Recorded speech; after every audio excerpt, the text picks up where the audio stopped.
No. The story ruined me. I've never liked hotels. There's something off about their silence. It's not peaceful, it's fake. Like the quiet is designed, controlled.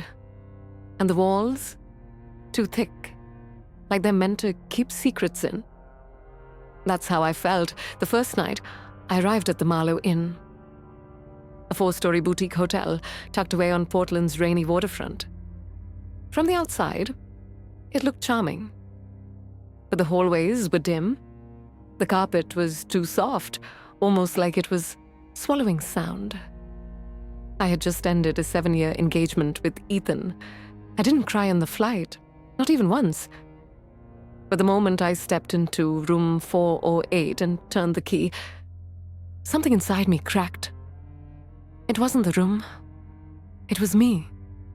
Have you ever walked into a place and felt like it noticed you first?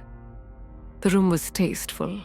Pale blue walls, a large bed with crisp white sheets, a wooden desk by the window, heavy velvet curtains brushing the floor. Even the faint scent of lavender hung in the air, probably some custom hotel fragrance. If I were pregnant, I might have thrown up. I dropped my suitcase by the door and collapsed onto the bed. My body was exhausted, but my mind wouldn't stop. Ethan's voice, his silence. When I finally drifted off, the clock read 12:47, and then I opened my eyes in the hallway, barefoot. My eyes were open, but my mind was asleep. My hand was on the wall. I was breathless. My heart was racing. I turned my head. Room 408 was 3 doors behind me. What was I doing out here? The next morning, I brushed it off. Jet lag, maybe? Or stress? A breakup can mess with your head. But it happened again. And worse. On the 3rd night, I dreamt of water. Not the ocean, not a lake. It was dark, shallow water covering a tiled floor, like an overflowing bathroom no one could stop. I could hear my footsteps sloshing softly as I moved. Then, through the mist, I saw her. A woman standing in the corner. She wasn't facing me. I walked closer. When I reached out to touch her, she turned. And I saw... it was me. My face, my eyes, but smiling. I woke up screaming, only... I wasn't in bed. I was in the hotel lobby. How did I get there? I was shaking, my head spinning. Was I cursed? I wasn't wearing shoes, just my nightgown. The front desk clerk, Daniel, I think, wrapped a blanket over my shoulders. "Miss Ava?" he whispered. "Are you all right?" I didn't know what to say. Have you ever sleepwalked? Or known someone who has? In hotels, the weirdest stories always seem to start like this. That night, I locked the door, put a chair under the handle, wedged my suitcase against it. I even downloaded a sleep tracking app. But the nights didn't get easier. They got stranger. One night, I woke up with my hands wet. The bathroom faucet was running. There were damp footprints across the carpet. Another time, the desk chair had been turned to face the window. The curtain was pulled aside, and someone had written on the fogged glass, "You left her behind." I couldn't breathe. No one had entered my room but me. I never told anyone. But the room began to change. The air got heavier, the silence thicker. And in the mirror, I wasn't there. I combed my hair, but my reflection didn't move. She just stared back. And it wasn't me anymore. On the 7th night, I panicked. I locked the bathroom from the outside.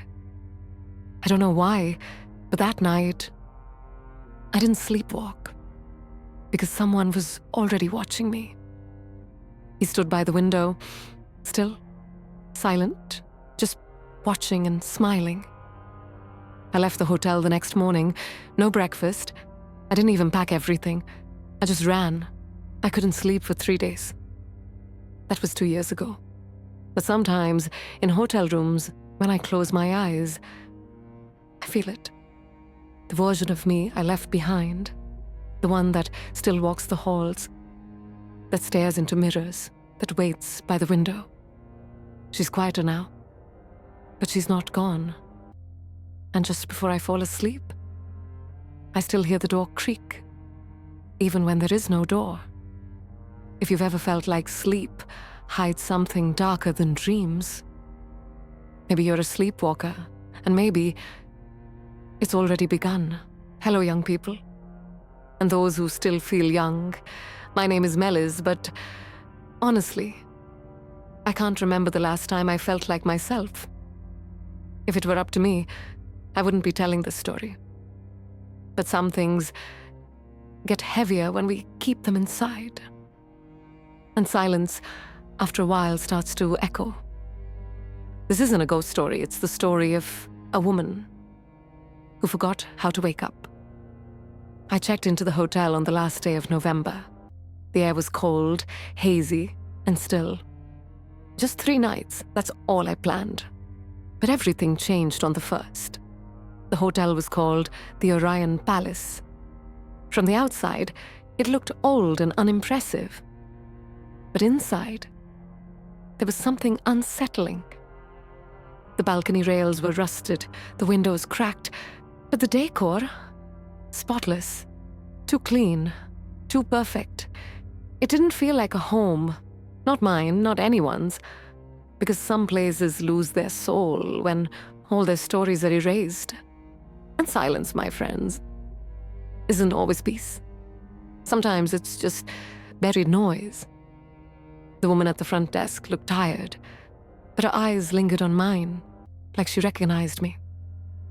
"Room 512, she said. 5th floor, end of the hall. When she handed me the key, her fingers touched, just for a moment. Her hand was ice cold. It made me shiver. Room 512 was different. The door had faded, round stains, like fingerprints. As I stepped inside, I smelled old cigarettes and unwashed sheets.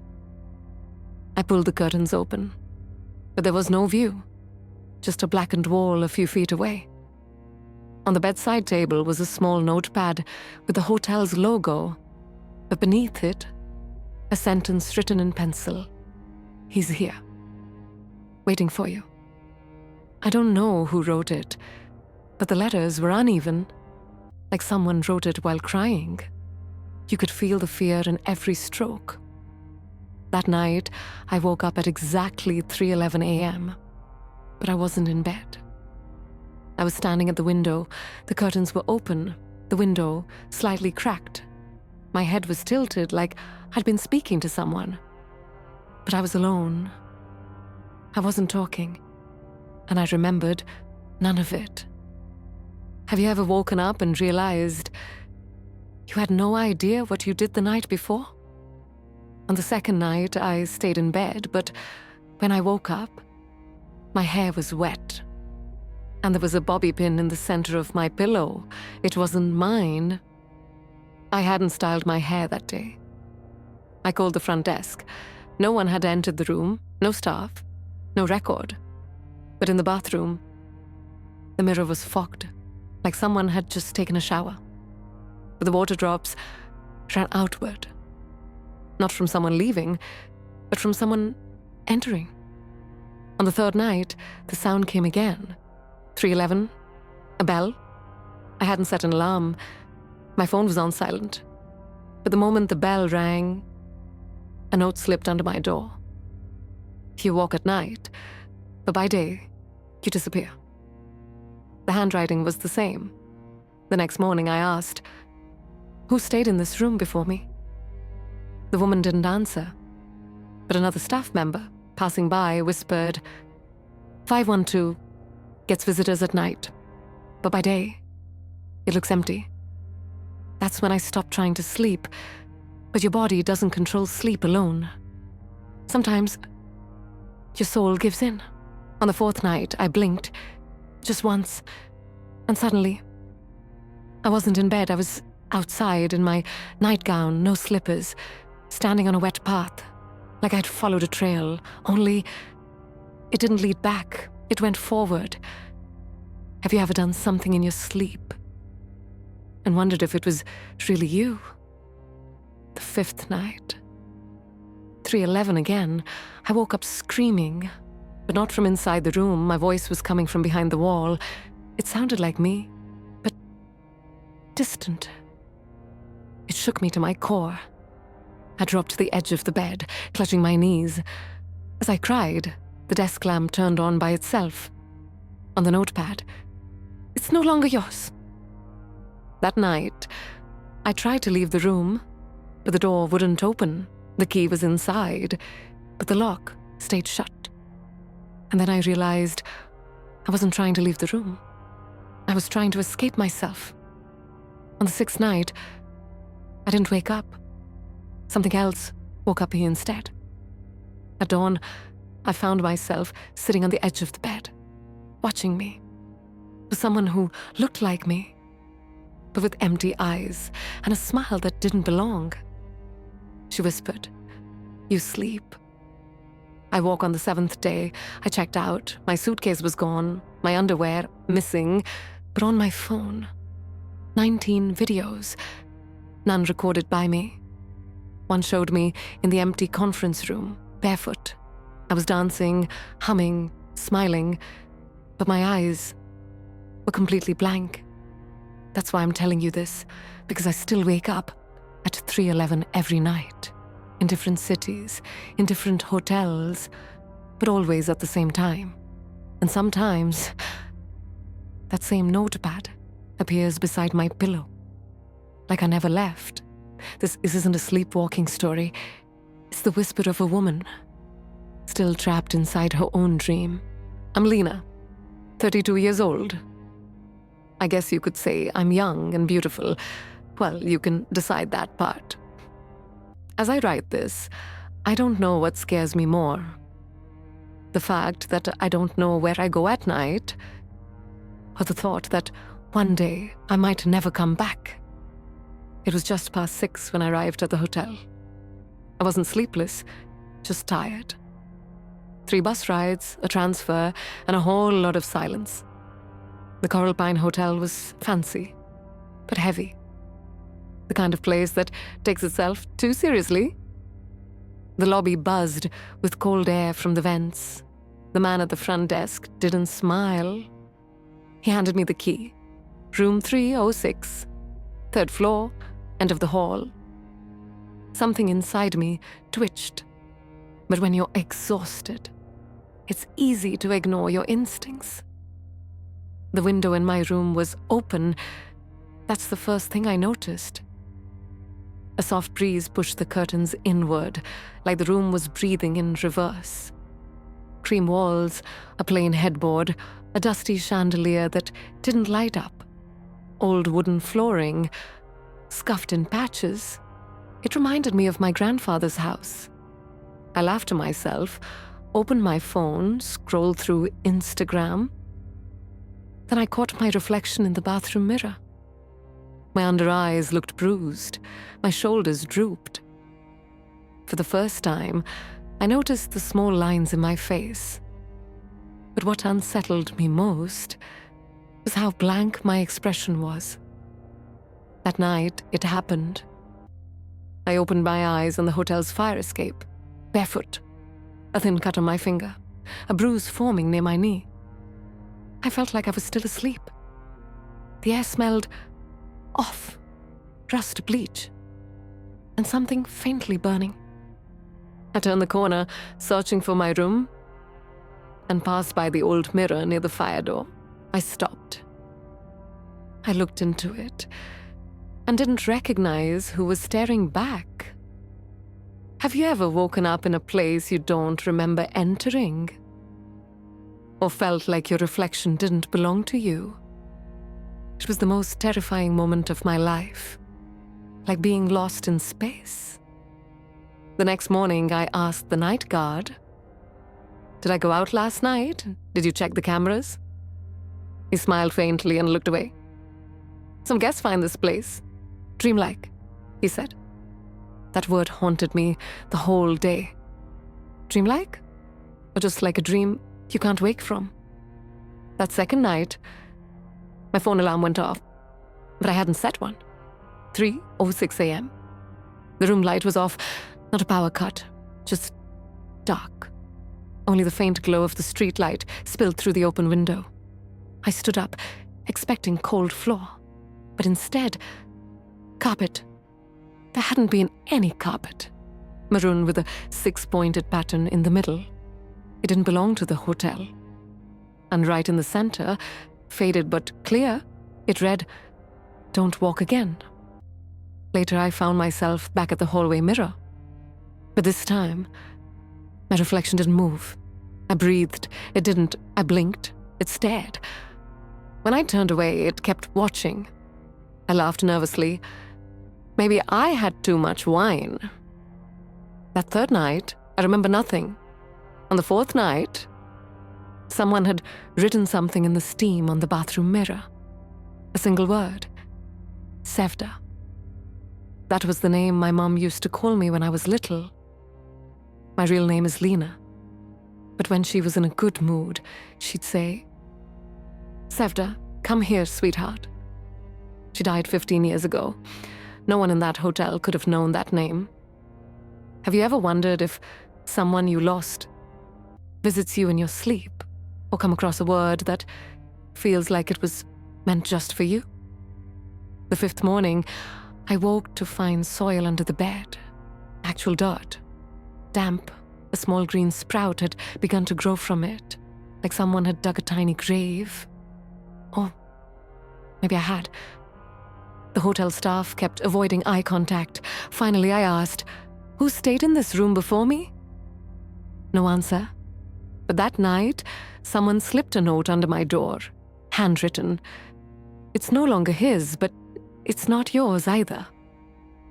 On the sixth night, I woke up, and a man was in my room. He stood by the window, holding something. His back was to me. I froze. I tried to scream. Nothing came out. Slowly he turned, but his face was gone. No eyes, no mouth, just smooth, blank skin. And then he left. Through the wall. I cried. I begged. I couldn't take it anymore. That morning, I saw something in the mirror. A faint, finger-shaped mark on my forehead, like someone had pressed down while I slept.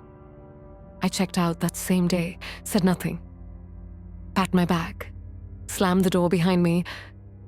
But as I walked down the hallway, none of the mirrors showed my reflection. It's been 6 months, but I still wake up at 3:06 a.m. Sometimes I feel the hotel carpet under my feet. Even though I'm home, it's like I never really left, like I'm still walking. Some nights we are not alone, and sometimes it's not us in the mirror. This is only the beginning. My name is Emma, and before I tell this story, I stayed silent many times, because there's nothing more terrifying than not trusting your own sleep. It happened about a year ago. I had to stay at the Serigold Hotel in Adana for a business trip. A small, elegant hotel. The receptionist smiled and handed me the key. Room 408, second corridor on the right, by the elevator. I was tired. All I wanted was to sleep. But looking back now, that key felt heavy in my hand. Have you ever stayed in a hotel room that feels like it's watching you? When I opened the door, the first thing I noticed was the soft hum of the air conditioner. But beneath that sound, I heard something else.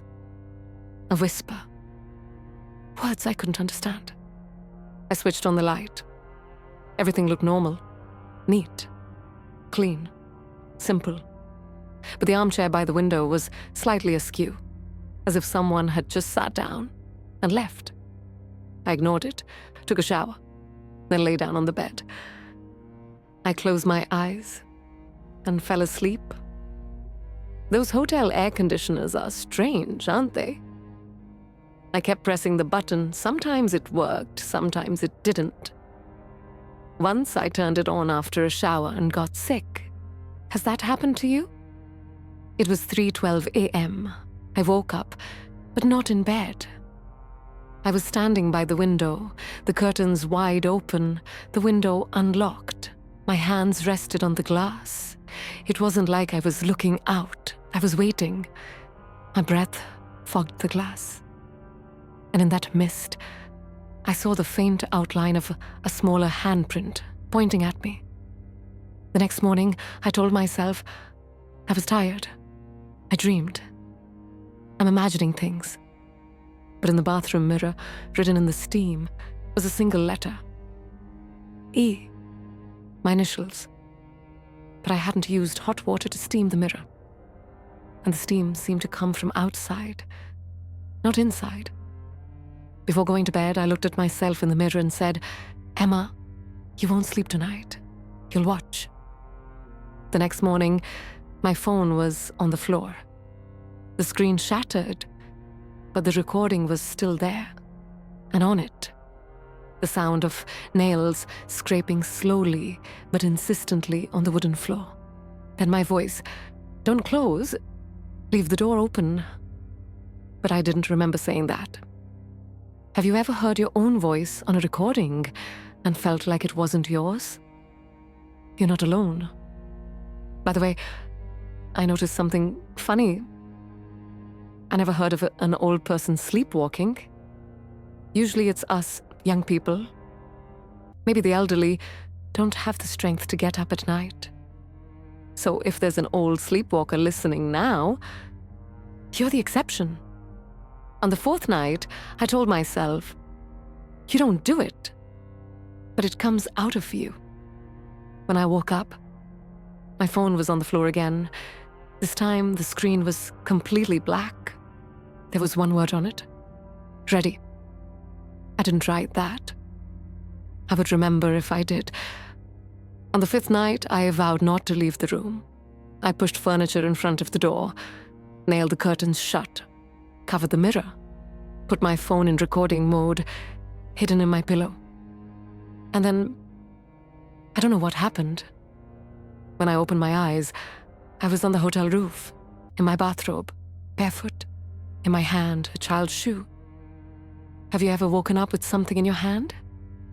If so, you're not alone. My business trip ended that morning. I left the city the next day. Room 408 was never given to me again, and I never returned to that hotel. But my story doesn't end there.